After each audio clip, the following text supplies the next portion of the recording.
Welcome pong muli sa Kainang Pinoy. Ang gagawin po natin ngayon ay ang kilawing tanigi. Heto po ang ating mga gagamitin. Isdang tanigi po. Paalisin po natin ang balat niyan maya-maya at hihiwain po natin pang kilawin yan. Gagawin po tayo ng lemon, onion, red bell pepper, ginger, green onions. Meron din po tayong siling haba at saka yung pong mahahang na sili. Kasi po ang gagamitin kong suka rito.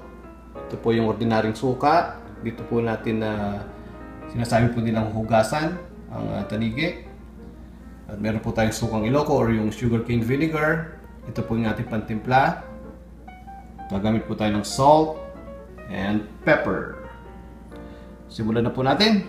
Unang proseso po, hiwain po natin itong tanigi at aalisin po natin yung balat.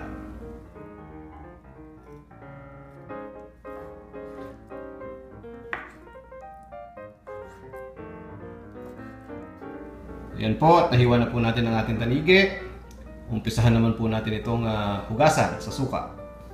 Sa isang bowl po, ilagay na po natin yung ating ordinaryong suka.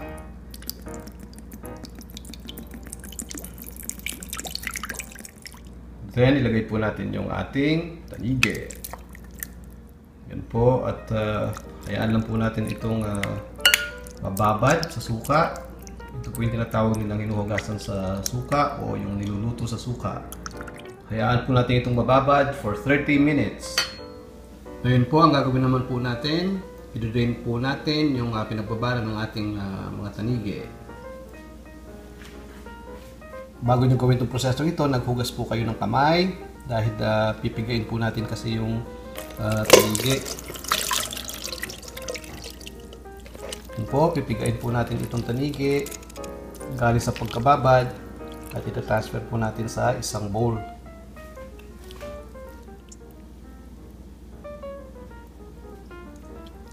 Yun po, at pag napiga na transfer na sa isang bowl itong ating mga tanigi, ilalagay na po natin yung ating lemon,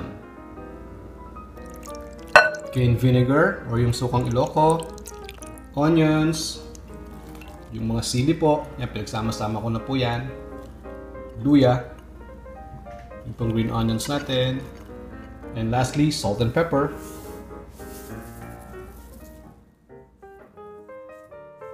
Pag nalagay na po yung other ingredients, yan, i-mix lang po natin. In about a minute, pwede na po natin itong i-serve. Ito na po mga kabayan ng ating kilawin na tanigi. Maraming salamat po muli sa pagtangkilik nyo sa Kainang Pinoy.